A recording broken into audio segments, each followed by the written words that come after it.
inside the 18, live from my bunker in Palm Desert, California for hopefully another week or so. I'm Michael Magid. With me is 99 World Cup winner Saskia Weber with the best quarantine hair of anybody. You saw it. Oh, man. Oh, no. That shot, that was my fro. legit. You got the Sideshow Bob thing going on right now. I was in Palm Springs when I took that picture. Oh, were you really? Last week, and I didn't tell you because I didn't want you to bother me. You're like, I was literally down the street from you. Yeah, you wrote me into a clinic or something. I just wanted to spend a day at the pool. You're like, wait, we're like, Omar just sent me these clips. We're going to edit them. Do you want to come stop by and do this?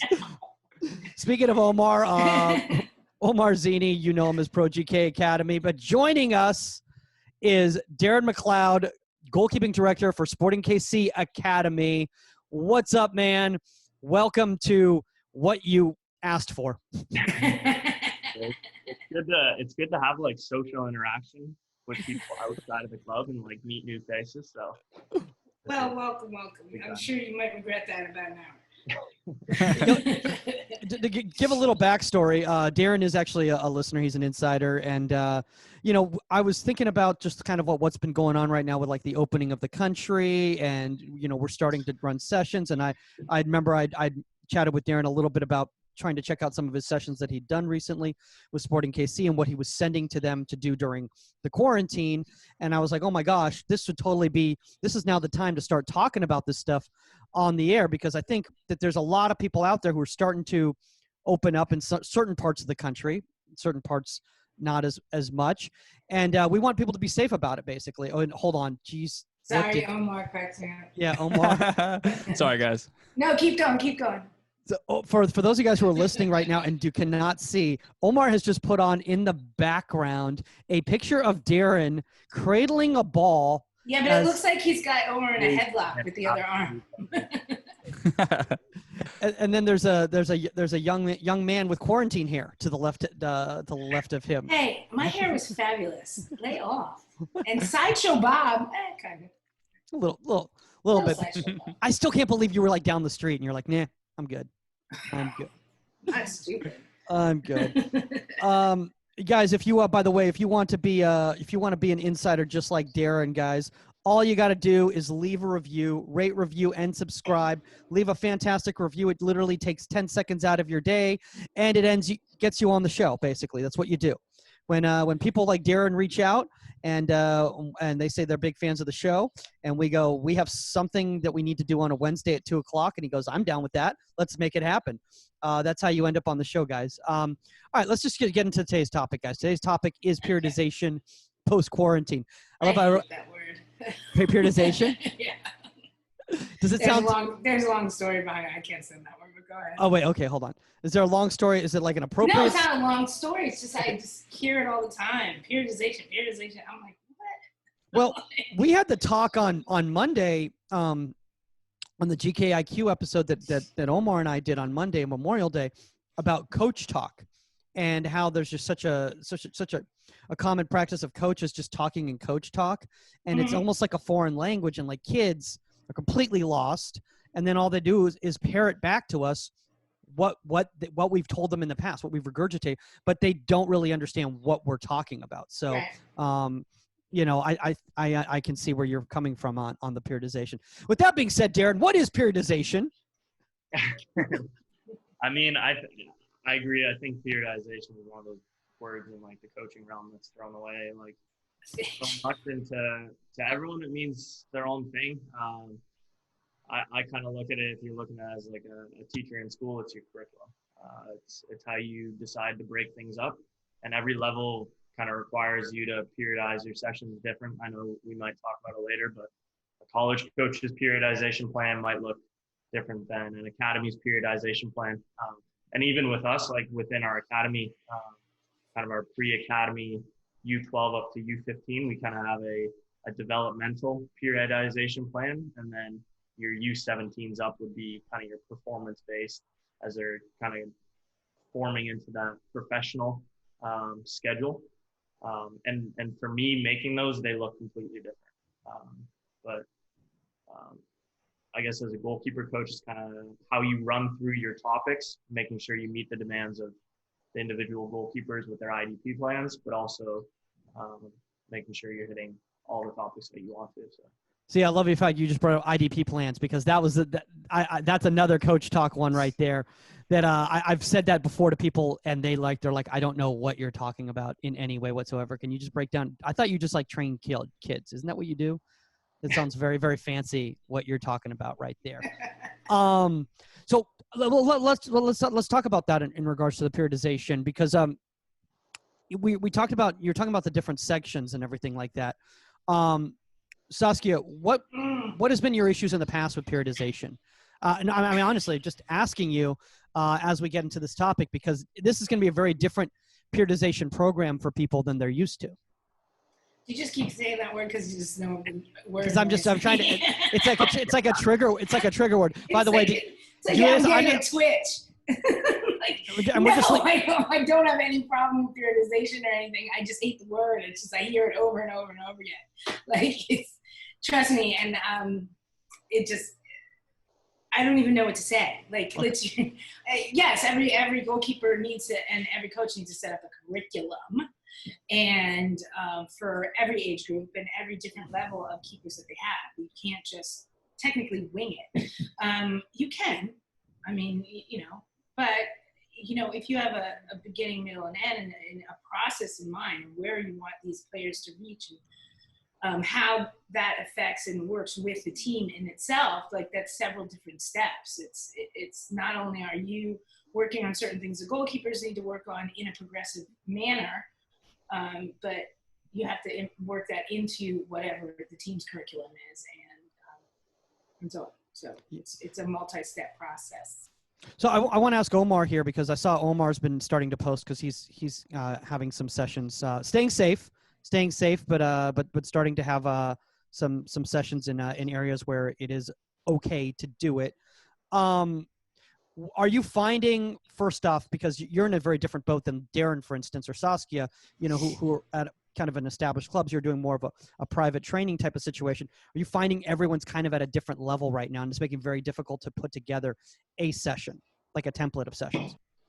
I mean, for the most part, I'll text the kids before and say, hey, how is your fitness? Have you continuously been hitting the ground? Do you have any goalkeeper fitness related exercises that you've done throughout this quarantine? If not, have you stayed in shape by doing some anaerobic stuff, or like, doing some long distance running? And if they say, yeah, I have a decent foundation of it, then I say, okay, at least we can go from there. And I don't have to necessarily, I can obviously understand that you're probably going to be a little bit slower and the feet are going to be a little bit heavier, but I have an idea of where your baseline is, and we can build from there. So I had a session yesterday, Division I goalkeeper, and he was like, yeah, I just want handling. I want handling, and I want some shot stopping and game realistic pictures. So I said, okay, the majority of the beginning was just obviously handling to his hands, getting him comfortable. And then once I got past that point, then we started getting things a little bit inside the bubble and slowly outside. And then it was just an easy progression once we stepped into the actual shot stopping, where he saw a lot of the same exact movements and kind of, patterns of how I shot the ball and where I was shooting from. So for me, it was just about getting an understanding of where they are physically. And then once their, baseline is at a certain point, can we slowly start pushing them past that point? But I didn't want to come in, obviously, guns a-blazing like how I normally do when I have these kids once, twice a week, and batter them with shots or batter them with, expectations of, mid-season form. So getting that, constant communication, that clear communication with them early on prior to the session was important. So now we're on the same page, and again, have them having a buy-in to what the session was about. Darrin, how abouts are you guys going about it there? Because how long have you guys started training again? It's been about a week? Yeah, and again, that's like the first team's probably been in maybe 2 weeks now, 2-3 weeks, maybe 2 weeks, and then our second team, again, same deal. Our academy's still off, so kind of different on our end. But. Yeah. Now, what about says, like you were talking about, Omar? You were talking about not expecting the same level of fitness and I just had that conversation with our keepers. Look, this is something we've all never gone through before. We can't gauge that week by week like we can when we're on the field with them, when we see them. And so even when the UCLA keepers come back in, we think they're going to walk in the front door. I'm going to put them through the beep test or something. That's ridiculous. Yeah. Like, we have to gauge where they are, and we have to slowly rebuild a certain amount of underlying fitness that has been lost. And I know everybody's at home and they're training their hearts out. I know it. But we all know there's a difference between being in practice and seeing multiple shots from multiple different players, playing small-sided games, 1v1s, this, that, and the other, that we can't replicate at home. So we've got to take our time. We have to, it's a new kind of situation we're dealing with here, and you got to see where everybody's at. We know they have a baseline. I agree with Omar. Like, we're trying to find what their baseline is as an athlete and their fitness and everything like that, but then we got to kind of rework the periodization from there. Yeah, I think it's, come on. No, go ahead, Omar. No, I think it's also obviously, like Saskia said, having those like realistic expectations of what your goalkeeper can and can't do. And for me, it's like, for example, yesterday, the session that I ran, the goalkeeper that I trained, there were 2 or 3 balls that went down to his lower right, and he got 2 hands on him, but it steered him straight into the goal. And my expectation was, yes, you're going to be a little bit slow. Your muscle memory is not going to be there with the legs. You're going to be exhausted. It's probably 30, 40 minutes into the session. So maybe can I skew my coaching point from being critical to actually like, hey, look, I understand where you are.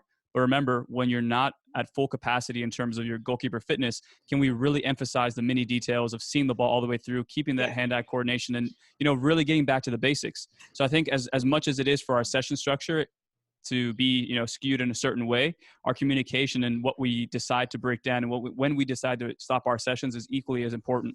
And I think, again, I'm sure all of us, we have certain expectations for ourselves and for our goalkeepers in those sessions, but it's just for me, just biting my tongue at certain moments where I'm like, I know that if I say something here, I just will lose their interest, because now they're going to be completely diving into their own errors and their own mistakes and why am I not where I need to be. And then throughout the session, I'm going to lose them in all my points that I really do want to make that are important for them. It's going to be, going in one ear out the other. So I think, again, it's a very selective communication. And then from there, obviously, making sure that the goalkeepers understand that the expectation that we had prior, we're going to slowly build back up to. Yes, agreed. Yeah, one thing I've noticed, and by the way, I think one of the really cool things about the fact that the Bundesliga came back before a lot of the other professional leagues are, or just any sort of live soccer going on again, is that it's kind of giving us kind of a basis of what to expect, and even at the youth level in regards to goalkeepers. I mean, I was just talking earlier with Omar about how in the 67th minute for Hertha Berlin, Rune Jahrstein, who's one of the better keepers in the Bundesliga, had an error which you would never really see at this point of the season in the Bundesliga, which was a very simple, for a lack of a better term, I'd call it a preseason type error, just because you're not used to the speed of play. You haven't been around it in a game-like situation. Where it's just a simple ball coming in on a cutback. Patrick Schick hit the shot from the left foot outside of his bubble, and he goes down to the ball, but instead of trying to parry it, he tries to catch it, but his hand shape is just such that, I don't know if anybody can see right here, but my hands are like this. Rather than that full containment type of shape. And because of the way that he approached his shoot at the ball, his back shoulder was back, so his power shoulder was back, and he just made a whole mess of it, and the ball slipped through his hands. You sound like me. Into the goal. No, but Mike, I think, to that point, though, I think, again, it's even obviously having played the position for as long as we have and coming back from a layover, vacation, off season in college, once we come back in, if we hadn't been getting those, not game realistic shots, but more so the speed of the play is not the same, we're going to be snatching at a lot of things. And if you see it at this game right here, his hand-eye coordination was slightly off, and he almost he panicked once he had the ball spill a little bit, and then he swung his arm back and slapped it into his own goal. So it was just it's one of the situations where mid-season, no issues there, easily probably going to just knock it down. He's going to have presence of mind to pick it back up. But because of this, I think he just kind of panicked and then swung his arm back and slapped it into the goal. So I think, again, that can be attributed a lot to being on a long layoff and not having those game speed shots week in and week out. By the way, Omar, I'm really impressed about the fact that you literally were able to find that clip that quickly. I'm literally bringing it up, and you're like, bing, bing, there it is. No, I have it. I've seen it already. I saw it earlier today.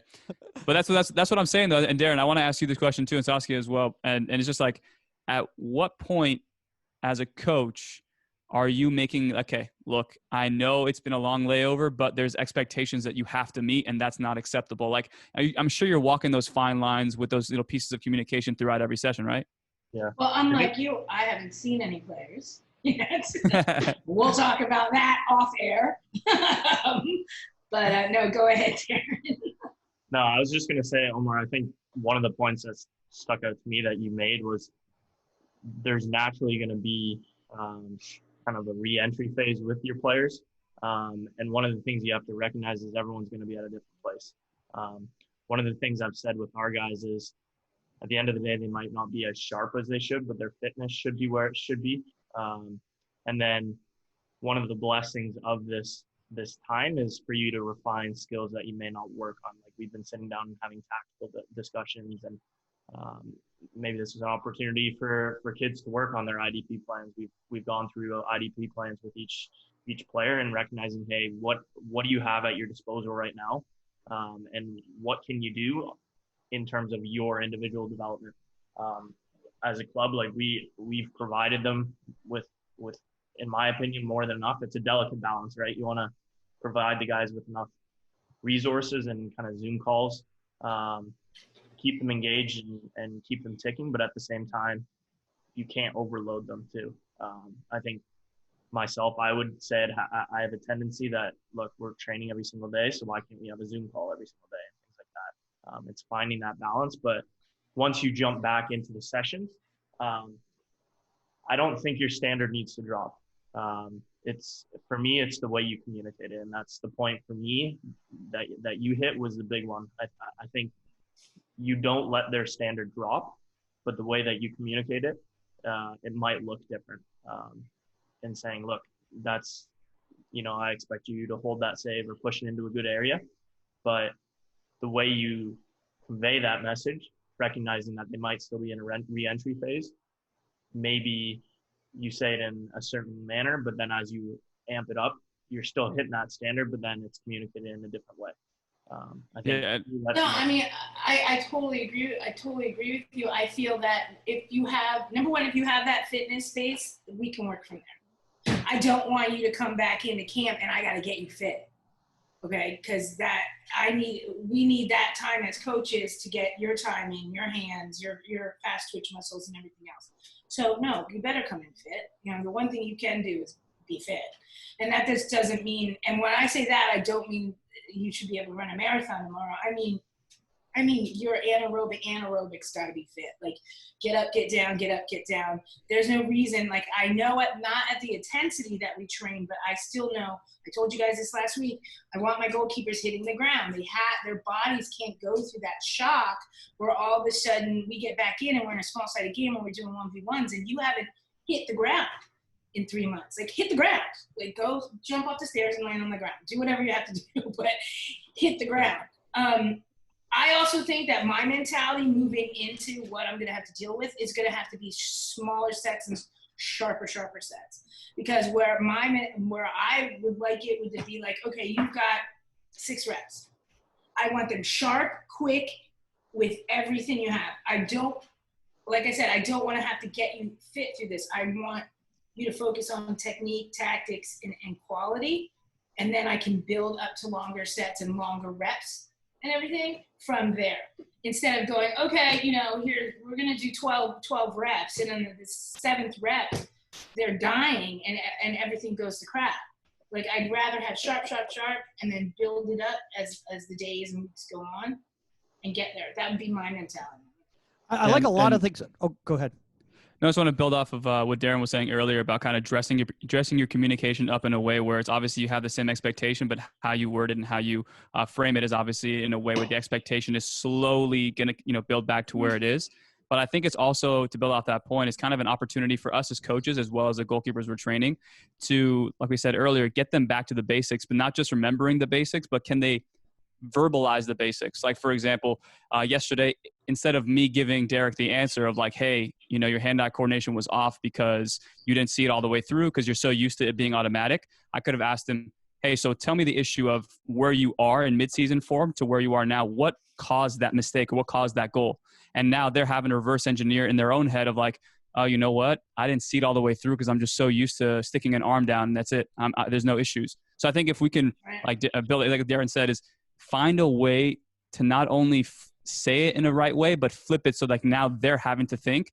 And as Darrin said, I keep saying his name, but as Darrin said, the tactical approach, can we really like fine tune those tactics so that once the physical and the physique is up to speed, the tactics are at the same exact level. And now we're having a unified message along both of those lines. Right. Look, I think one thing that, and one of the reasons why I called this periodization post-quarantine is because I really do think it's very similar to having to come up with a game plan for how are you going to approach all these goalkeepers coming from different certain positions. But it's no different really, Sask, right? That like in college or Omar preseason, when you can tell pretty quickly who spent the summer working. 100%. And you have to look at it like that. Number one, it's like everybody's coming in as a freshman. Like, although I would think that if you were going into your senior year, you definitely know the level you should be at coming in. But, okay, you've been gone for 4 months, and it's been on you. Now, other than our Zoom calls and other than, I meed with our keepers every week, like when I can every week and blah, blah, blah, and then team meetings and stuff. But knowing how to train and when they come in, I have to see where the freshmen coming in. I have to see where our other and my upperclassmen are coming in and if they're ready. And then base everything on that. I mean, there's going to be a standard, period. I don't care if you've been on the moon for 4 months. There's a standard. I really hope somebody's been on the moon. I really hope someone was so concerned about quarantine they left the planet. Imagine that, and that's eyeballing. Oscar, I think that's a huge point. That's a huge point that you're making, though, because I think, for example, I'll use myself. When I was younger, I was the kind of guy who would come into preseason in decent shape, but needing that preseason to get myself in shape. I remember my freshman year, I came in completely out of shape, thinking from all the stories that from my friends who had played in college, like that first 2 weeks is going to be hell, and that's when you get in shape. So my mentality was, I'm chilling the whole summer. So once I step into the preseason, that's when I'm going to get in shape. I played, I think, 12 games that season, and by the end of the season, my body had broken down because I didn't have foundation. But I wouldn't tell my coaches this, but I'm sure they understood.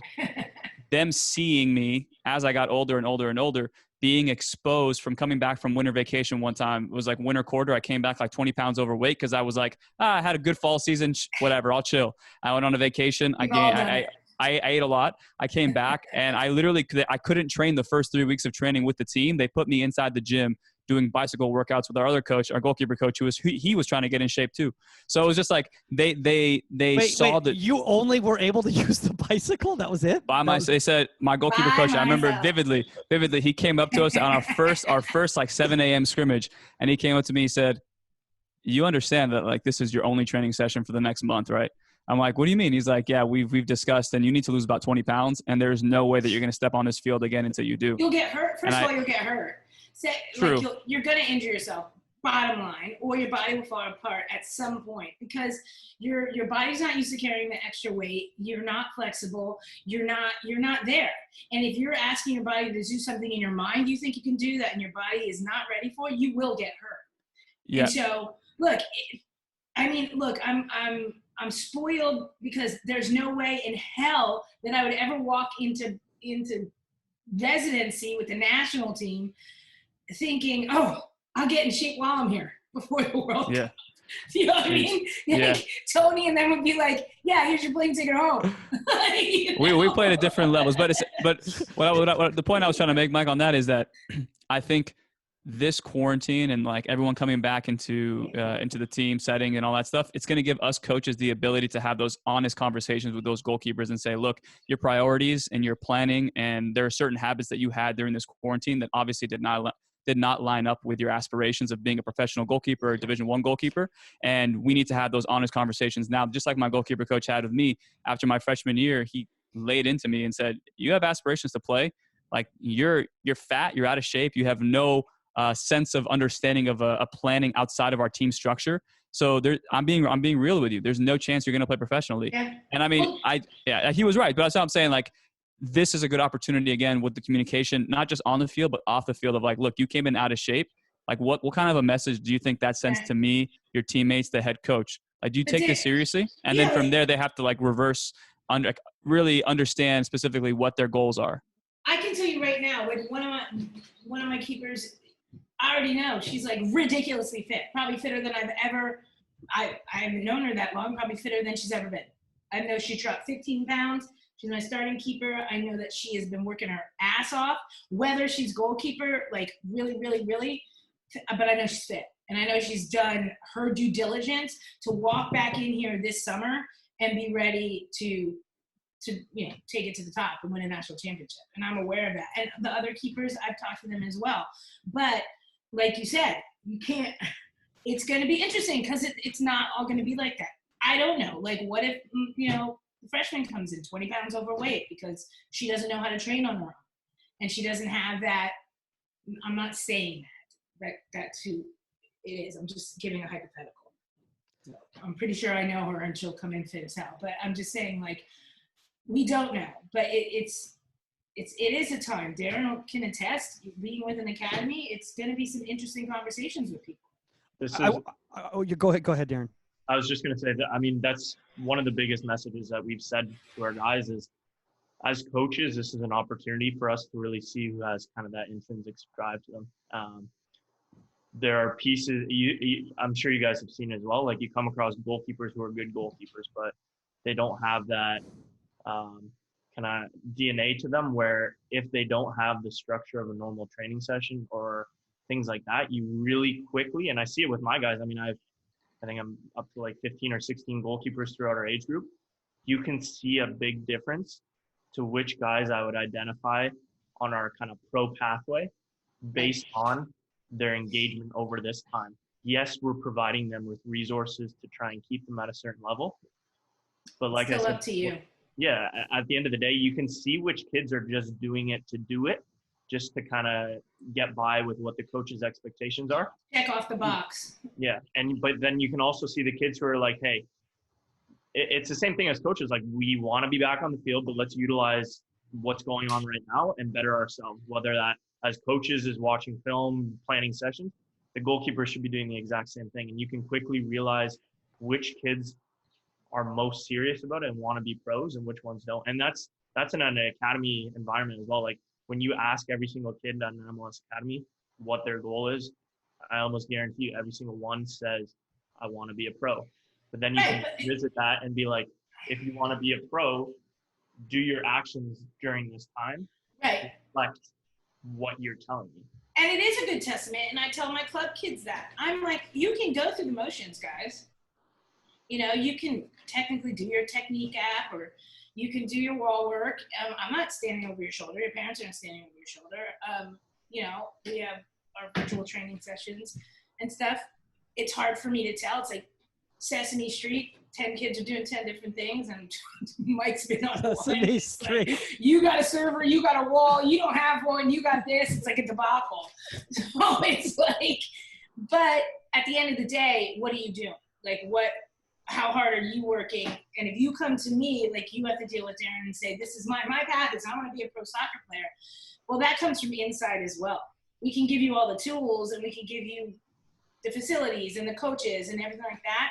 But when when things are quiet, like they are right now, the past 3 months, when it's just you and a ball and a wall or whatever, how bad do you want it? I want to talk about this right now. I want to keep on that youth element tip right now, because we just got honestly a question from a youth player right here. And Marie, we will get to you in a second, but really quickly, I want to talk about the injury aspect, because I think one of the things that's being lost a lot, and Saskia, I think you brought up the whole hitting the ground type of thing. I know personally myself, I went and tried to hit. Yeah, I mean, I've been trying to hit the ground a couple of weeks ago, and people are like, "Why are you doing that?" But I'm like, because I want to go back and play too. And I went down to hit the ground, and oh boy, it did not feel the same. Just because I've been doing it. A lineman in football is going to, after lockdown and quarantine, where all he's been doing is like running on a treadmill and lifting weights, maybe doing like deadlifts and stuff like that. Not that I'm taking anything away from linemen in football or a wide receiver or running back, and then all of a sudden you're going to jump into practice and you haven't taken a hit? you haven't taken a hit from a 350-pound guy at full force, you're going to wake up next week. So you've got to train your body for what you do. So that's a question that I have for all you guys here, is in regards to, because personally I don't know what the answer is in regards to goalkeepers that I'm working with. At what point do I encourage contact? At what point do I say, you know what, we're going to ease until your body's able to handle it? Because this is uncharted territories. It's one thing to say professionals go back out there, they get fit in a couple of weeks, they got great trainers, everything like that. Even you, Darrin, you know, at Sporting KC, you know, with the academy, you're still dealing with kids, you know, who've been away, and now they're coming back. Like, how concerned are you that kids are going to start dropping like flies, because of the where their bodies are? Yeah, I mean, I think one of our strength coaches at the club actually sent me, I don't know, I haven't checked like the validity of it, but when with the Bundesliga starting up, they tracked the number of injuries that were muscular since they started, and it was exponentially bigger than throughout the course of the season. So I think one of the challenges, both as a goalkeeping staff, but then that kind of ties into the strength and conditioning and that piece, is you have to start to bring in that re-entry phase in a smart way. You have to realize that these kids haven't hit the ground 1,000, like we are hitting the ground and things like that and doing what we can with the space. But like you guys have said, it doesn't replicate game realistic. So like one of the things that we've done with our USL guys is like the first few sessions back, you recognize like what does the workload need to be. It doesn't mean the standard drops or anything like that, but maybe your movement within the goal doesn't. It's more handling based, where you're taking a volley here and it's readjusting to an angle to collect the front smothers, whatever it may be. And then as you progress, the movement across the goal is more, the number of reps are more, but the standard of the session won't drop. But I think this is one of the things that we'll struggle with. And honestly, I don't know what will happen kind of the first month or two back when I get my guys, is you kind of have this expectation of like, well, I hope something doesn't happen, but realistically, the risk is going to be higher. And I think all you can do as coaches is plan your sessions so that you're progressing in a proper way, and then everyone has different resources to them, is using the strength and conditioning coaches and making sure that they're doing the right things and tracking their progress and doing everything we can on the front end. But the problem is, at the end of the day, that won't stop them from getting injured. It's part of it. Yeah, but I think that for my biggest fear is, and we can all attest to this being goalkeeper coaches, is that here I am we are to try to do our due diligence and to slowly progress into, like you said, whether it's like a slow progression into handling, into front smother, into a collapse dive, into stuff under control. So you're slowly training your body, and then more dynamic as it goes on, more explosive as it goes on. But here I have my keepers for 30 minutes, and then all of a sudden, boom, they're in a drill where the field players are doing some godforsaken shooting drill that's like not like conducive to like reintegrating my goalkeepers into their bodies and style. Like part of me is going to have to sit back and be like, guys, you got to do this without the keepers. I need a week or two. I need to see if you shove my keepers in a near far slot right away with no defense, we're going to lose our keepers. And I truly believe that. And that's a conversation that I'm going to have with the coaching staff, and we're going to have to tweak our practices so that it's not, you can't just say, here's a keeper, now go fly everywhere and go throw yourself at. We have to be smart about this. That's something that is making me think in regards to not only just youth coaches in regards to goalkeeper coaches, but also like team coaches too. And they're going to have to be smart too in regards to what type of activities, because the game speed is not going to be there. And that is the one thing that I think we need to discuss that. Omar, I'm sure even you were recognizing, when you started training these keepers, privately, is that their speed of play, maybe it's not even just their mind speed, but their body reaction speed isn't there. The rhythm's not there. And because the rhythm's not there, you're going to have field players who are going to be overstriding, or they're going to be cutting here, or they hit a ball too hard here, or whatever. They're not going to have control of their body in a 1v1 as the keeper's coming at them. And that's where my concern is. You have to think about that, because the keeper's going to be awkward. The timing's going to be off. You're not going at game speed. And sometimes when you don't do stuff at game speed, accidents are going to happen. Yeah. Like when you're like, it's going to be a bit of a debacle, in my opinion. Yeah. I think one of the things that I guess it will be a small blessing in disguise we've noticed it with our first team and USL guys, is you're not going to be going into small group, you're not going to be playing small sided, so you almost have this is one thing we talked about where we were thinking, hey, risk of injury is going to be higher, maybe these guys might not be fresh, but the reality of this situation, I think we're going to have time with them, with our USL guys who we've been working with. We've gone in and had time with them. Sure, there might be patterns to goal, but how the regulations and what we're allowed to do in a team setting, it's not like you're seeing a lot of game realistic reps where you're playing to and to be fair to your point, I was thinking the exact same thing. I was thinking, what happens when we throw them into small side and they're not at where they need to be? But I think how things are going to progress is you're going to have time with your goalkeepers.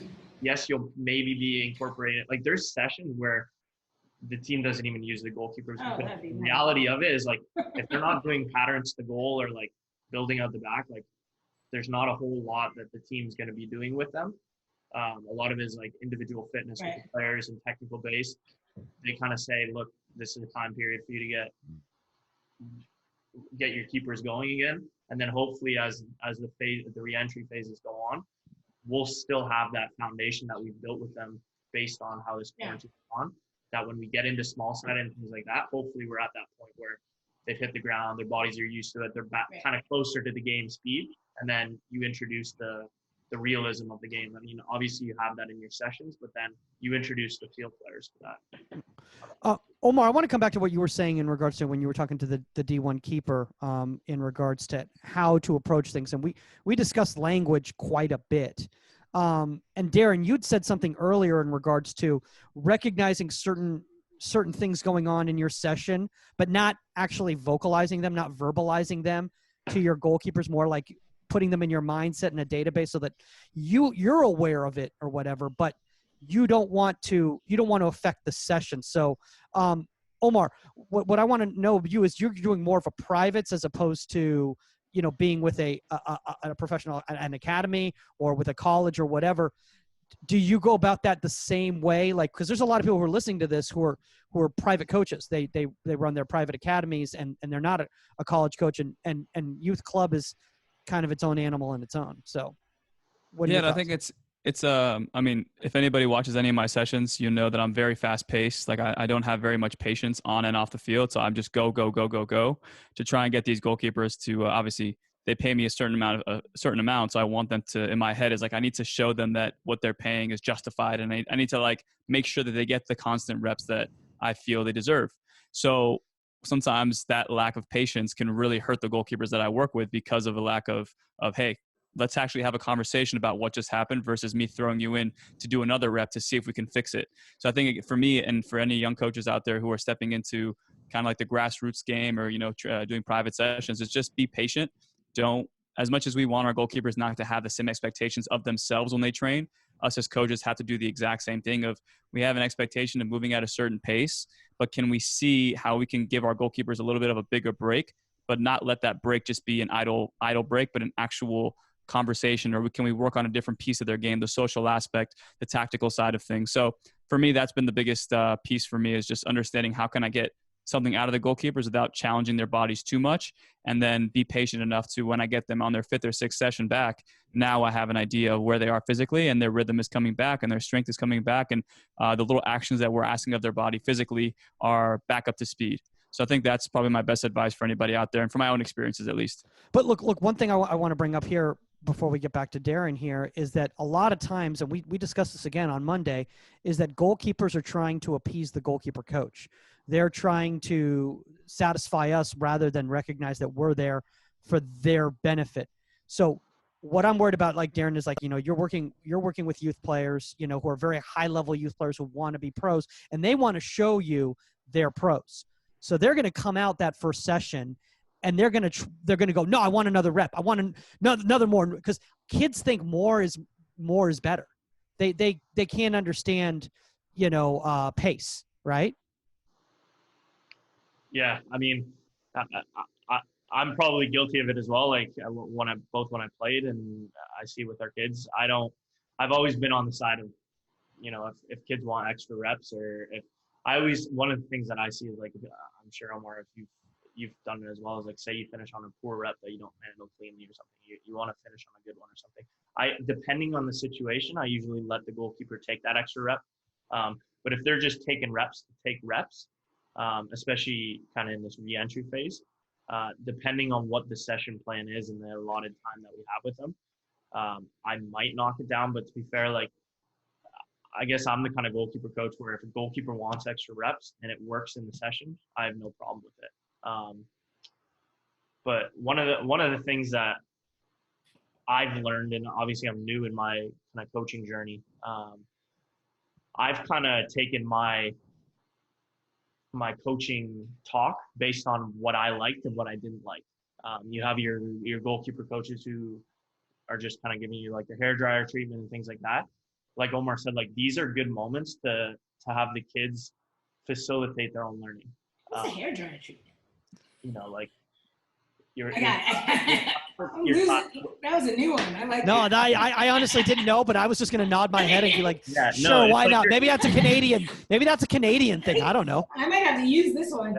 Yeah. No, it's like your classic, like, you're 2-0 down, Manchester United, like Fergie walks in, halftime talk, and he's just like, let's lose hair dry treatment where hair's going back because he's yelling at you so much. Yeah, gotcha. But gotcha. No, I like that.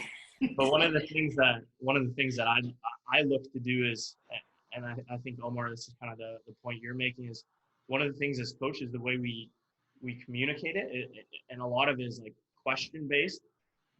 We find with kids at a certain level, they know the answers.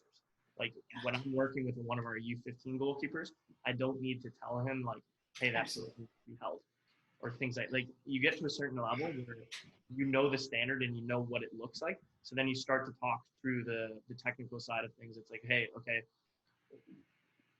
why do you feel like you maybe didn't get your hand down quick enough? Like, did you feel like you were set in that moment? Or asking them to kind of facilitate it. And I don't think it's any different with this re-entry phase, because there's going to be moments where they're not as sharp. But if you just give them the answers and be like, hey, you're moving across the goal wasn't quick enough, you weren't set when it happened, it doesn't help them. You're giving them, it's like a teacher. You give them the answer on the test, but it doesn't facilitate their learning, and it doesn't cause them to lose patience with you either. And especially with the younger kids, if you're facilitating that and encouraging the kids to be like, hey, why did that go wrong? Why am I not as sharp as I normally would be? As long as they can identify it, then you can work to build off of it. I know what we've talked about that. One of the best parts of coaching and teaching is when you hit that level with your kids and you can turn and say, Finn, and him being like, sorry, my body weight was back. I was on my heels. I didn't get my hands to the ball fast enough. Like, I don't, if you can tell me, then I'm doing my job, you know? So now let's work on fixing it. And so I agree with you with the re-entry thing. Yeah, we're going to have to be patient and stuff, because, you know, your mind's there, but your body might not be. But if they know and they can tell you, then we're in a great position. And I agree with you 100%. Go ahead, Omar. No, I think also one thing that I've noticed too is I've been filming a lot of my sessions as I usually do, but now I'm actually you never film down. sessions. No what way. Are you talking about? Well, no, I'm like breaking. Usually I keep it in like a hard drive and I have it there just, you know, for the future. But with these guys, right when I finish the session, I go straight home, I upload it, and I try to see specifically, you know, what my goal was for the session, and then what we got out of the session based off of my, you know, session structure. So for example, with like I had Jamie back for our first session, and she told me, yeah, I have a little bit of a foundation of, you know, working out for the last few weeks and I feel good. So I said, okay, you know, let's work on some shot stopping and making sure that you can get your body used to hitting the ground again. But at the end of it, I want to do some crossing as well, because in the past, prior to quarantine, I knew that you had some issues with crossing. So we ran the session. The first like 20 minutes were absolutely like dreadful. The field, the grass was like up to the ankles. I was like shooting low balls to her. And by the time I got to her, it was going like half the speed that it left my foot. So right away, I was like, you know what? I'm just going to go straight to crossing. So at least we get something out of this. So I adapted quick, went to crossing, and I probably hit about 60 crosses to her. And there was so much good footage of her misreading crosses. Jamie? Huh? Jamie? Yeah, Jamie. Okay. Yeah, so just like her misreading crosses, her mistiming things, and I love how you said there's so much great footage of her misreading crosses. First of all, if I try to kick 60 crosses right now, I would be out for a week. Oh, I didn't train for a week. My groin, my hamstring. I forgot that I hadn't trained in months. Let's be honest. We're gonna have an issue too. No, but I think again that was to me the important side of it was like we're being realistic with the session's not going to go.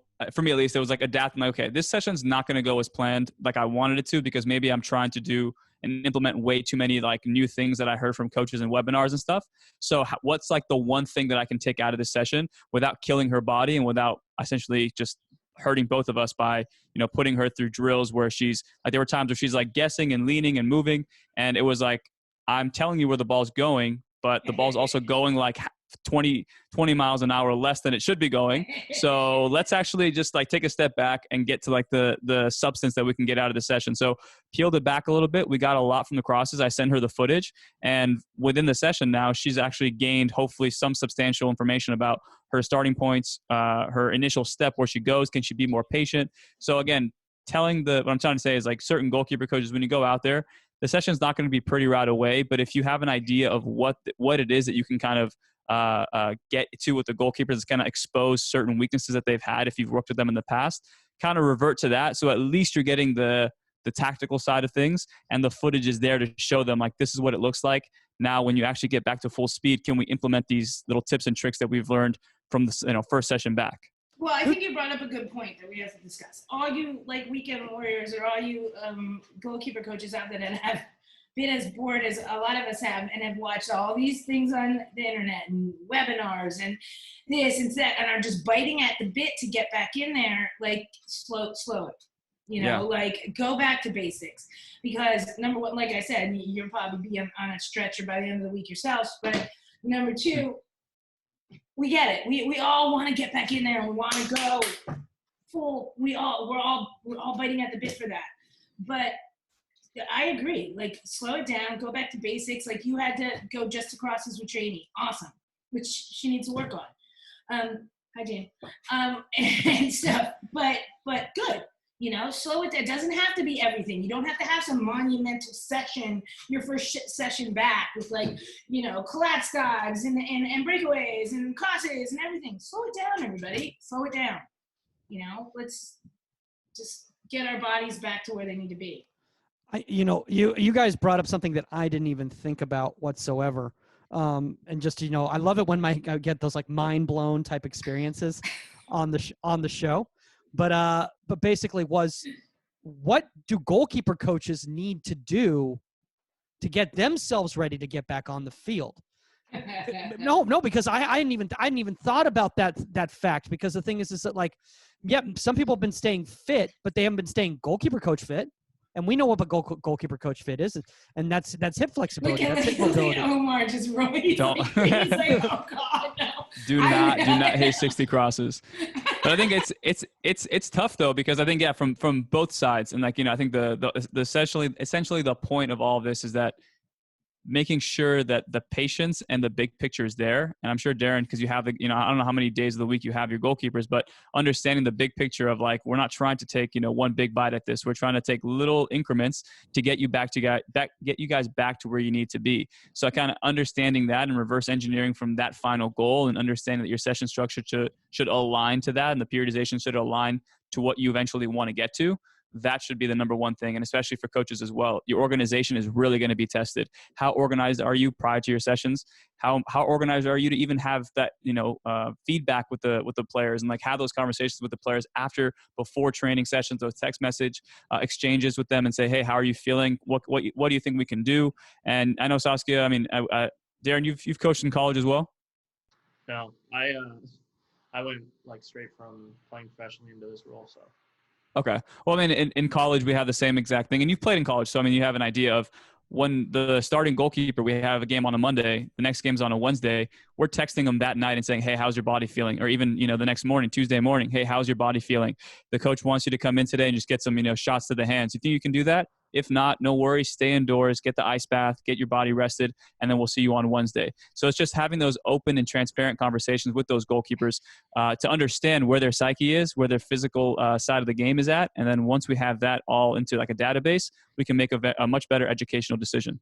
By the way, did I miss something, or did somebody else jump on? We get it, Omar. Goalkeeping. We have a special guest with us right now. What? Todd, Real Salt Lake goalkeeper coach Todd Hoffard has just hopped on Inside the 18 live right now. We've been discussing post-quarantine periodization, how to get the programs together, and literally as we're getting to this time in the rundown, Todd hops on the comment thing, and I'm like, dude, do you want to just hop on? Because you guys are actually going through it right now. You guys are actually on the field right now with the boys, aren't you? We are. It's difficult, interesting times, doing all this individual stuff with all the protocols and everything. But no, I love what you guys do. Every time I see you guys are on, I'm always trying to jump on, whether it's you guys or, we're all doing a lot of this kind of stuff. And I love every minute. So I love getting different perspectives. So when I saw you guys were on, I just got off another one, saw you guys were on, and I sit here and listen. That was fun. Didn't expect to be jumping on, but Darrin's like all of a sudden he's like wait a second. He's like, wait, I thought I was the guest on the show. Like, what's going on here? Todd's Zoom bombing the show. But Todd, since we do have you here, and you obviously have a wealth of experience. If you guys are not familiar with Todd Hoffard, one of the best goalkeeper coaches out there in the game. How are you guys going kind of about like the approach for the next 3 months, 6 months, a year? Do you guys kind of have it broken down that way, or are you guys kind of taking it day by day? I have no idea what's going to go on in the next month, 2 months, or let alone a year. So we're just literally going week by week at this point. So, as of right now, our next session is the most important one, and we don't know what's going to happen after that. So you plan accordingly. We're only doing twice a week on the field because it's a daunting task, and we don't really have an endpoint. I know there's some, I'm not sure what Kansas City's doing, but I know there's some clubs out there on like 6 days a week, and then I couldn't imagine, But that's the whole point. If there's no endpoint, you don't know that. What are you going to do? Like, I was just talking about this with, the SEC and stuff like that, where I brought that up where, okay, I'm in LA, so we're still not allowed to, even though they're allowing SEC teams back for some training in the middle of June, we're in LA, we're not allowed back. But where's the end point? Does that mean that, Stanford's on the field 6 days a week, and that's, 3 months of preseason? Yep. Like, who wants to do that? That's also not fair to you guys either. How are you going to compete? No, that's a whole nother animal. That's a whole nother animal, because if we can't be on, nobody else should be able to be on. That's, in my opinion, to even out the score. But for what you're saying is, where's the end point? Like, we're just going to sit here and train 6 days a week, and we don't know when season's starting again, and we're going to run these guys into the ground, and now halfway through whatever the shorter season's going to be, they're all burnt out. Yeah. And from a goalkeeping standpoint, we can't serve a ball, so putting together sessions where, they've got a ball in their hands, or it's a stationary ball on the floor, or it's just a fitness type of, and movement exercises. From a psychological standpoint, it's one thing to put it together, but from a player standpoint, there's only so much you can do, I agree. And why you're like, I just want to catch a ball. I just want to compete. I want to be a normal athlete. So when you don't have an endpoint, psychologically, it's a tough beast. It really is. It's a tough one for the player to keep going through that every single day. And that's where I look at some teams that are doing 6, and God bless them, they're doing it. But man, I think that would be a tough one on a week-to-week basis. Especially knowing when you're not going to compete again. Yeah. That would be horrifying to me. I want to ask Darrin right here, because obviously you're working with the youth program there at Kansas City, and Todd's obviously got the older guys. Is there a difference of a mindset? Because with the youth, it is all about development anyway. With Todd, it's about getting them ready. The whole reason Todd works with them is to get them ready to win games. Like that was the whole point. With you, it's about getting them ready to become professionals, if that's their aspiration. Right. I mean, if we kind of go back to your conversation of how does periodization look like after this, there isn't periodization. I think at the end of the day, you can sit and be like, hey, this is how I want to do it. I want to make sure that they're doing whatever, like handling progressions into and hitting certain topics. But and it was the same thing. Like I've been working up with the USL team, and these guys don't even know if they're going to have a season, So how can you structure a session where it's like, I want to have a periodization where my goalkeepers at this point after this week, and then next week we're branching onto a new topic. Like you can't do that. And that's, I think, where the challenge becomes as coaches is we're just having sessions to have sessions and keep guys fit. And at the end of the day, that's all we can do. We don't have, if we had an idea of, hey, in a month's time, we're going to be playing games, then you can start to be like, hey, this is the point where we need to be come 1 month.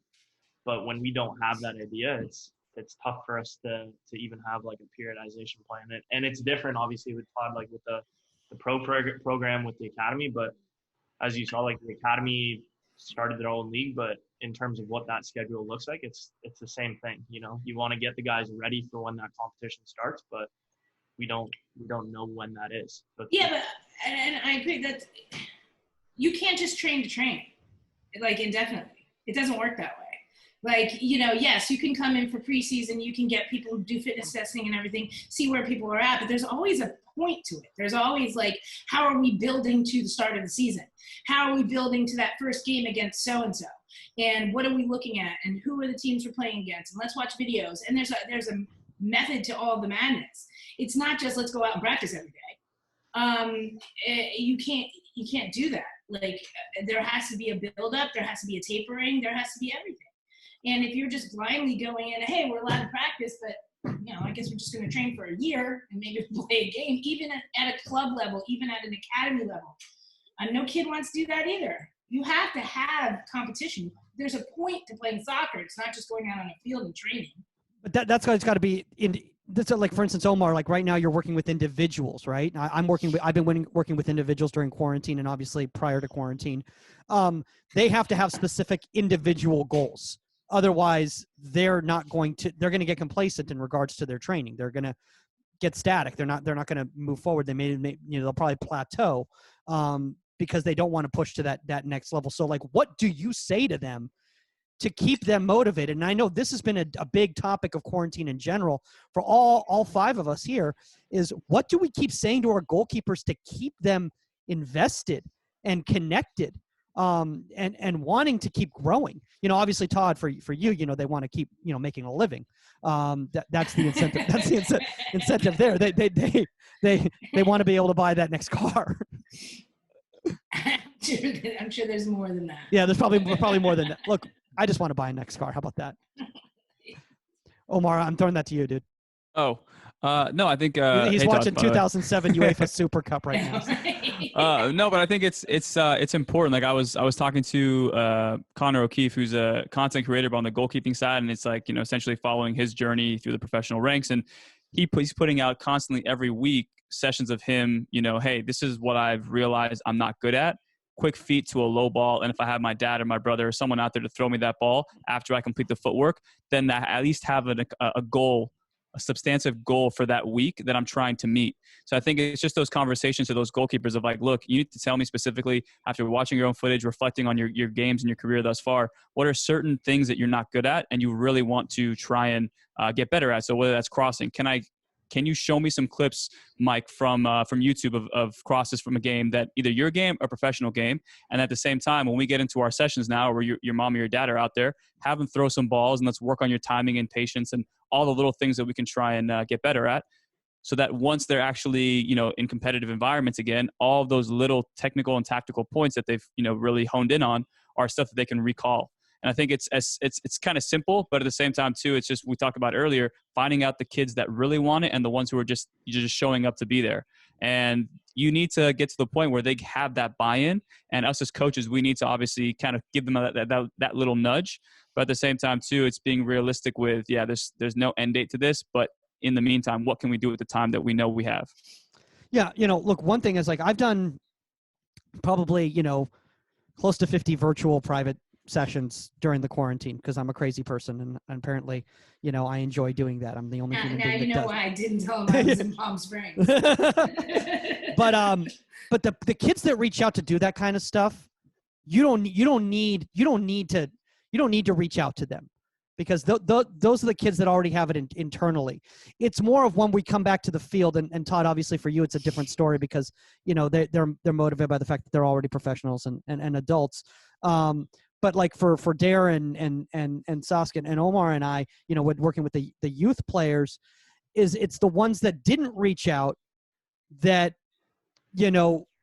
what they're I don't want to say that they're going to be filling space for the other kids or whatever, but it's not fair. It's not fair to all those kids that worked hard during the quarantine, that now all of a sudden I got to spend 6 months getting these kids back on track because these other kids didn't, I mean, I'm just asking Mike, you guys.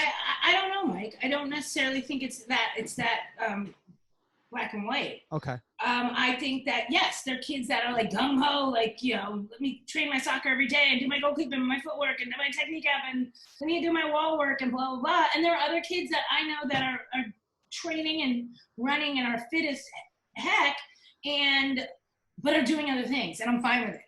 And I've told my kids that. I'm like, as long as you're doing something right now, look, like, I know you're getting some goalkeeping in. I know you're getting your wall work in and stuff like that. But if you're out there going surfing, or if you're out there, sorry, I live in LA. If you're out there going surfing, or if you're playing basketball, or if you're going on a 50-mile bike ride, or if you're doing something and that's clearing your head in this chaos and making you happy enough so that you're not burning yourself out thinking the only way you can train is to do soccer, then I'm fine with it.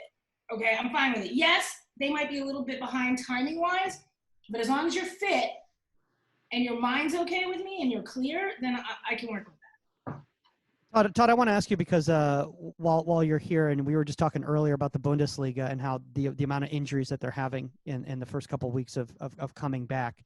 And obviously goalkeeping is a contact position. There's going to be a lot of contact with goalkeeping. Is there any advice that you would give, goalkeeper coaches in regards to starting to implement contact with their goalkeepers so that they're going to be safe about it? Well, I mean, I think first thing we got to think about is, are you given whatever region you're in or town or whatever, are you given the okay to do that? Even be around kids, I know for myself, I mean, I've been asked all the time, hey, when are you going to get doing some private sessions or small groups or something? I keep telling them, like, look, until I'm given the green light to be able to do it at the MLS level, I'm not going to go out and work with your kid. Sorry, I'm not going to do it. I'm the same way. I just, how can I say I'm going to go work with a 12-year-old kid at the park down the street when I can't do it with my goalkeepers at RSL? I mean, to me, that's total mismessaging. So I think you've got to make sure you're able to do it first. Integrating, contact.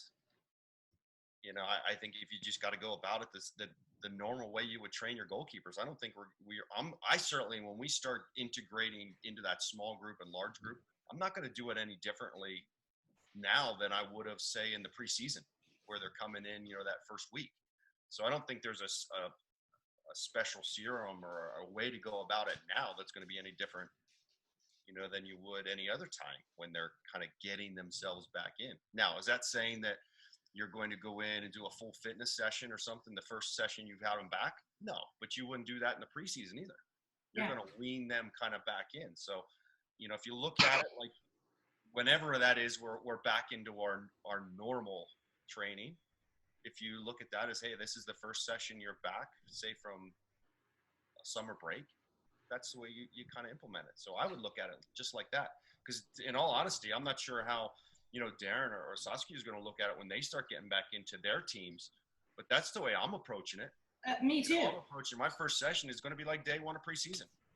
Me too. I mean, I would say I want to see where they're at. Like I've already said, like, we're not like normal preseason is 2 weeks before you're starting the NCAA season. You come in, everybody's doing a beat test or some kind of a fitness test, and we're going hard from there. Do I think that that's the way it's going to be? No, I think we're going to have to really kind of navigate to see where everybody is, because we're not coming off spring season off for a month and a half or a month rolling into preseason. Do you know what I'm saying? So had we had our spring season, we kind of know where people are at. We know where we've left them off at. But now 4 months later, that's all a wash. So I think there is going to be a little just seeing where they're at. But do I think my style or no, I think, I'm going to handle it the same way. I think that's a tough thing too, because if there's, let's just say, if there's certain protocols in place, and then you're asking somebody to be a different coach than the person that they are, it's going to be very difficult.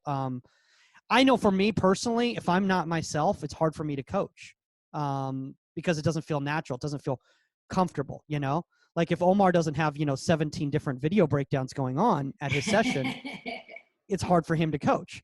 I want to talk about tactics really quickly. And Darrin, we mentioned it a little bit earlier in regards to, working with the players and pattern play and all that sort of thing.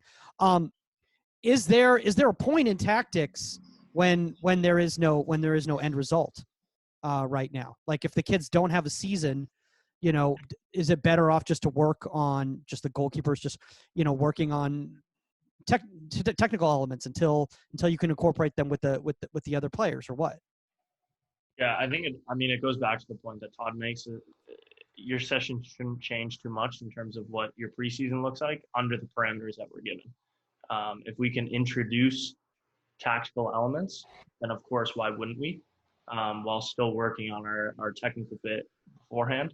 But from my experiences with this, the decision for us, it's made. Like there's only so much we can do.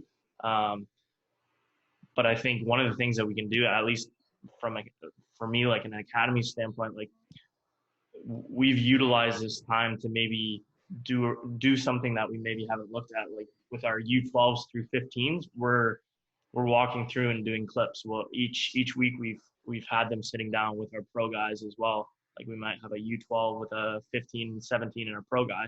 And then 1 week it's a classroom session where we've clipped positive and negative moments of cross-taking and talking through that. So maybe they're not necessarily seeing the tactical moments that they normally would in full training. But I think if we want to bridge that gap as coaches, there's still things that we can do to help them along on the tactical sense. Like watching Omar's breakdowns. And I'm not saying that as a joke in regards to the fact is is that one thing I think that really has been great, Omar, in regards to during the quarantine, is that a lot of these breakdowns that you've been able to present up there have been, I don't want to say that they've been, instead of like what they're getting with their club, but a lot of these kids out there, they haven't been getting that mental stimulation of gameplay and, different moments and all that sort of stuff. And by you putting that stuff up on your channel, and you starting that discussion, I think that's really, really huge. So is that an advice that you give like goalkeeper coaches out there? Like maybe it's not necessarily their sessions, but maybe other people's sessions, like when they start getting out to the field and going like, hey, I know we haven't done this right now, but check this out right now. And I'm not just trying to plug your stuff, but I'm just saying in general, Yeah, I think as much video footage as you can show your goalkeepers and even watch yourself is extremely important. Like I told you, I was watching a game today, and there were so many different points that I could make from a goalkeeper's perspective, but also from a coach's perspective. There was a game 2009 Shakhtar versus I think it was Werder Bremen, the UEFA Cup final, and I'm watching it, and I'm thinking to myself, okay, the goalkeeper just dropped an easy free kick, kind of like a Tim Howard one against Porto. He just dropped it in the goal. They go to halftime. What is a goalkeeper coach asking the goalkeeper? Like, what is he saying to him? Like, what happened there? What kind of advice is he giving? So in my head, I'm already processing all this information from a coach's perspective, but also from a player's perspective. How is he going to bounce back? Is he going to be more timid in the second half? So all these different things just from watching one clip. So I think, again, it's important to have those open conversations and stuff like that, where you can have your goalkeepers just feel like they have a buy-in to the sessions and to their own development. By the way, I want to know how many people outside of Shakhtar Donetsk supporters and Werder Bremen supporters have seen this match. I mean, you go into the weeds, dude. The full game. It was a 3-hour game. It was 120 minutes plus the halftime plus the everything.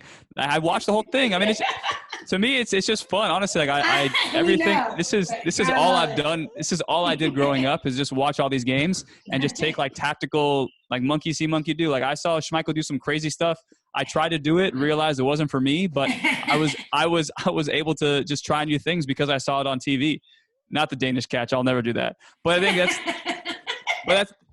that's the important part, though. You got to be a student of the game, but you just got to be like addicted to it. Like you really need to watch it, because like we talked about in a bunch of episodes recently, you see something on a 1v1 situation. And if I break it down, like I'm breaking it down for myself because I just love watching goalkeeping stuff. But if other people can gain information from it, like on a 1v1 situation, I still don't understand why goalkeepers come out of their goal charging and fall to the ground when a little dink over their head is all the forward needs to do. Like, why do you do that? And then I show like a side-by-side clip of a goalkeeper coming out halfway, still slowing their body down, and then from there having a chance to actually make a save because they're set.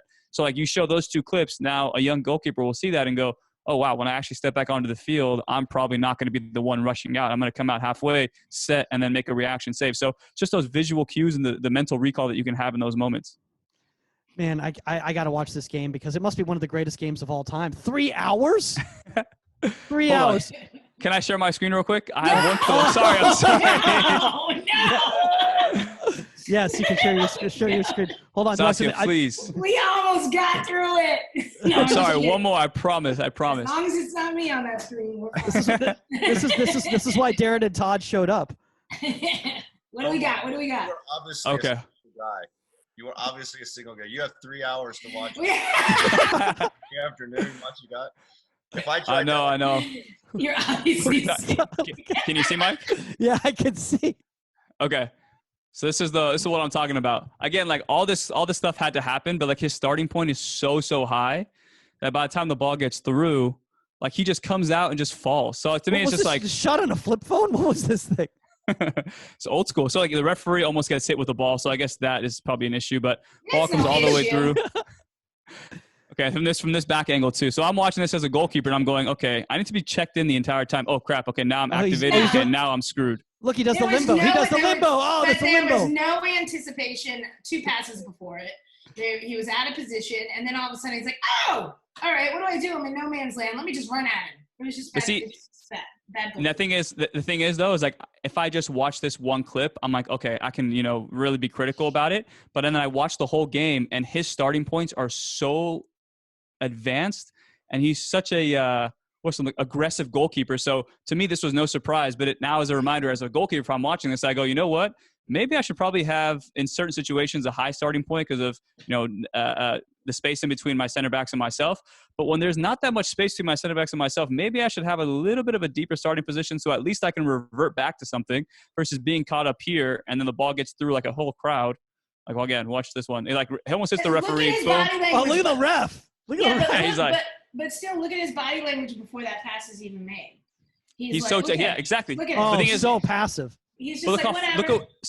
Look how far the ball comes from, though. It's coming from like 50 yards away. So he's like, oh, I'm good. But then it misses the referee, misses 2 players, sneaks all the way through.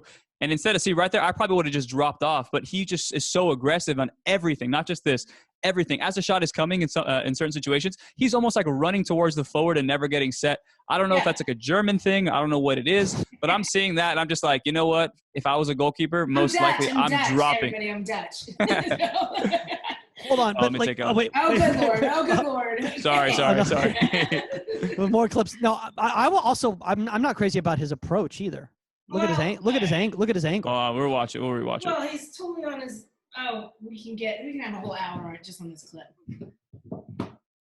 See, look at that angle. Look at that angle. Such a sharp angle that he goes right at him. Right at him. But, Poor guy. See, that's, oh, he should have taken his touch here and then angled set. yeah, but exactly. He's set on his heels. This guy literally, he's like I lasted. I'm never coming on your show. He turned. I don't know if you guys know this. Tim Weiss turned into a freaking wrestler. He actually became a wrestler. He I don't know if he's on steroids, but he's buff as can be, and he like finished goalkeeping and became a wrestler. So that's I don't know. WWF? Yes, 100%. I think he came to the U.S. and did it. It's crazy. Omar, are you single? No, I have a girlfriend.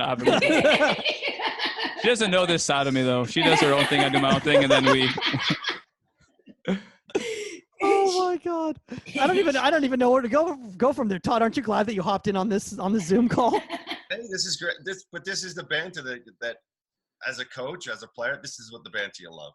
You know, this is why you're involved in sports. You know, and you, at the end of the day, you can't take yourself or anything within the game too seriously. So that's the fun part. While we still have you guys here before everybody literally just immediately clicks off this Zoom call as quickly as possible, and Omar's left with 17 other. There he is. There he is. Oh I was telling God. you, dude, he's yoked. Wait, that's what I'm saying. Like, hold on, it's not photoshopped. No, it's the same guy. It's the same guy, Tim Weiss. That's what I'm saying. Like, you understand how aggressive he is, that he afterwards decided to become a wrestler. It's like you see that and you go, you know, this guy wanted contact, which probably influenced the way he came out for certain things. Yeah, I don't know. It's interesting. Even Tony Miola's not that built. Oh, that's true. So I want to ask you guys here, you know, Todd, and Darrin, are you guys? So you guys aren't doing any actual service where the goalkeeper coach is doing the service. It's all self-service that's going on at the sessions, right? So how do you build that session? How do you build that session? Just as a last thing, kind of advice for any goalkeeper coaches who are going to be in that situation when they start getting on the field. You say it to me or to Darrin or both? Either one of you guys. Yeah. I mean, you got all the fancy schmancy stuff, you know, at RSL. Yeah, I mean, with the first team guys, I mean, we're just basically working on a lot of movements. So I'm taking exercises that we've done in the past with service, and we're just basically stripping out the service. So it might be, you know, movements, you know, you get to an angle, then you get across your goal, you know, where obviously we would have had some sort of form of service where now we're just stripping down the service and we're just working on the specific movements across the goal. Or, you know, just a little bit of fitness, you know, a little bit of shuttle work, a little bit of, you know, we're trying to alternate it from short footwork to longer footwork and to plyo.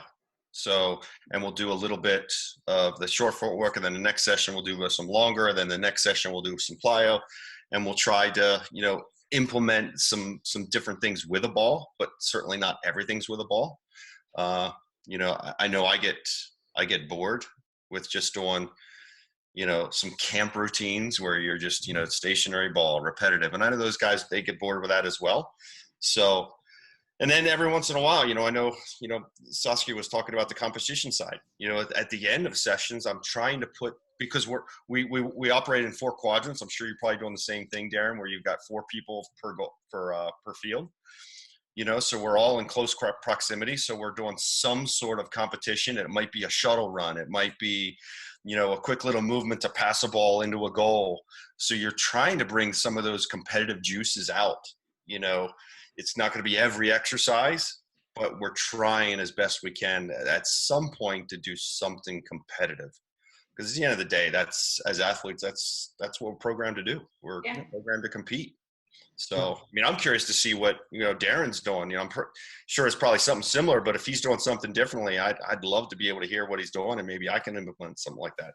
I don't know. You've been to Sporting KC. You've seen Peter Vermes is very secretive about everything that they do over there.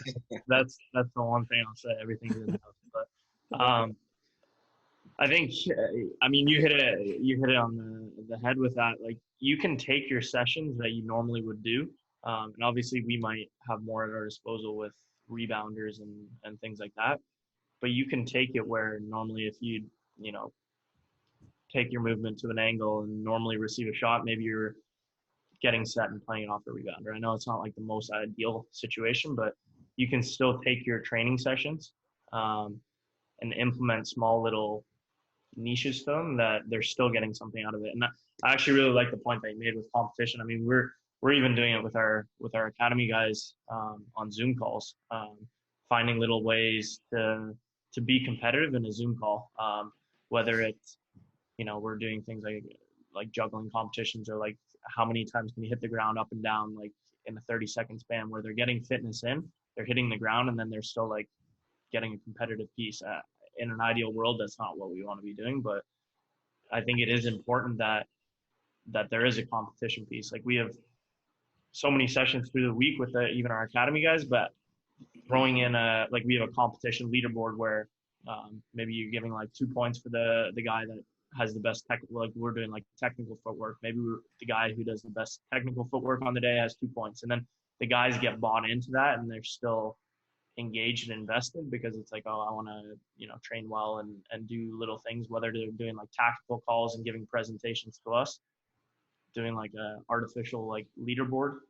Like it's just little things to like keep the kids engaged. And Yeah. I mean, I know in their positions, like if I know I have to give a presentation and there's 2 other groups giving a presentation on a tactical call of cross taking, like kids don't 100, unless you have that intrinsic drive that we were talking about before, like it's not the most appealing thing.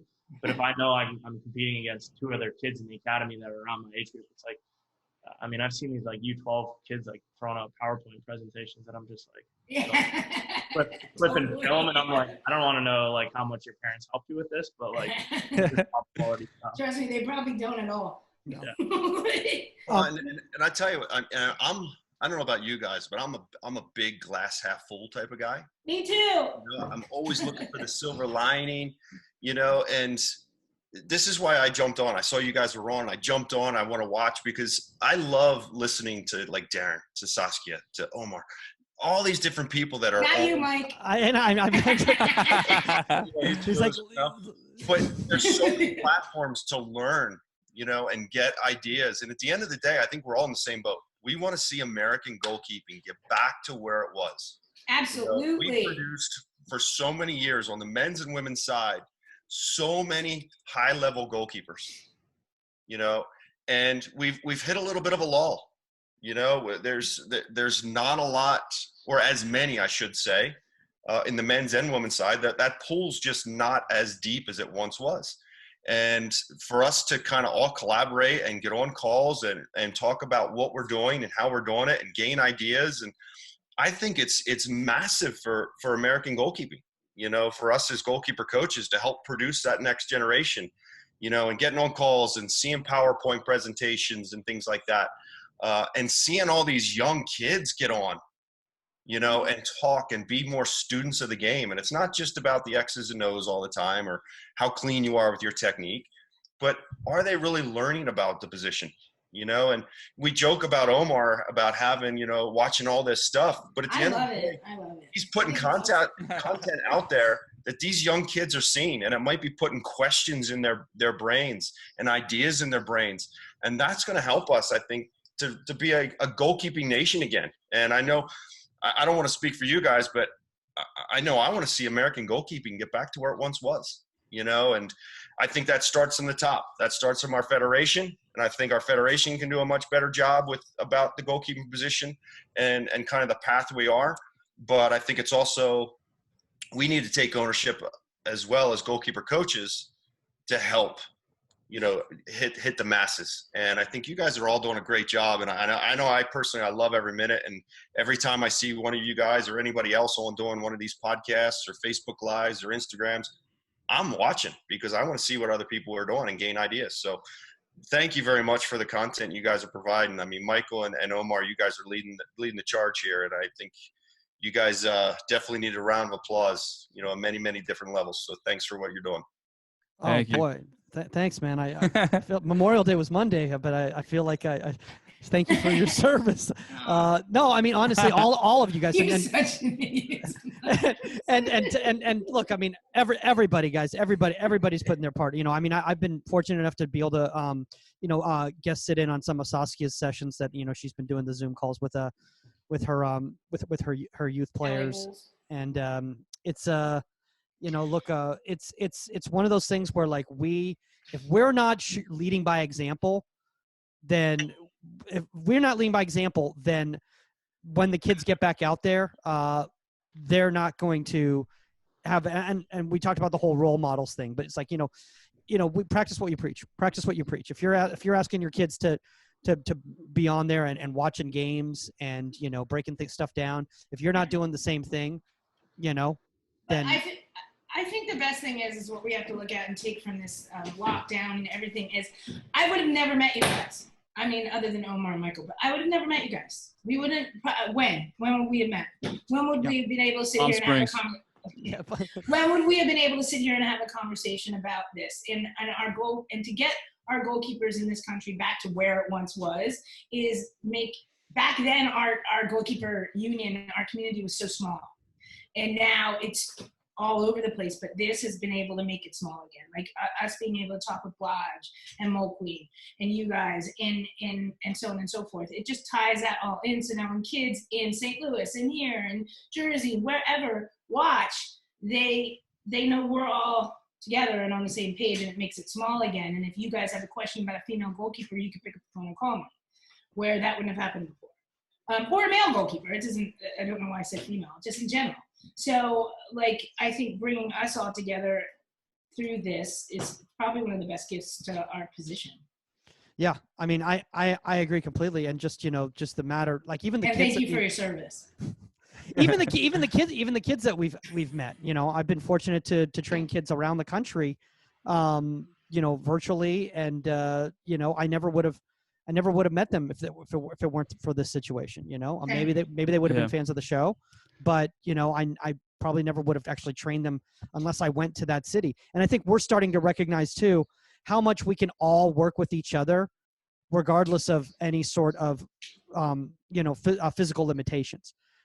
So whether Todd's 3,000 miles away or whether he's down the street, we can find a way to incorporate Todd into what we're doing here, and Darrin can find a way to incorporate Saskia into what what he's doing in Kansas City. Sure. And I think that's what's going to make us get back to that level. And No, Omar, Omar, but all right, guys, it's a big love fest for the past hour and a half. Yeah, I'm getting out of here. I know. We got like, Omar, I do have things to do. Hold on. Saskia, before we go, we did have a question from a young lady on here. Yep. It's this young lady, and she says she's 5'5" already, and she would like to know, what does she need to do in order to get to be 5'9" like Saskia? How old are you? That's not left on the thing there. I can do a lot of things. I can't help you grow, kiddo. It's gonna happen. I promise. It's gonna happen one way or the other. But eat healthy, exercise. You'll get there. I promise. Look, she was brave enough to get on here, and she got on her mom's Facebook page, and she asked the question herself. If you so are I had to answer 5'5" already, and you're young enough that you have to get on your mom's Facebook page, I have no doubt you're going to be 5'9" whatsoever. So just keep training, kiddo, and it'll happen. Trust me, it'll happen. Cool. And Marie Rios, thank you for letting your daughter come on your Facebook page to do that.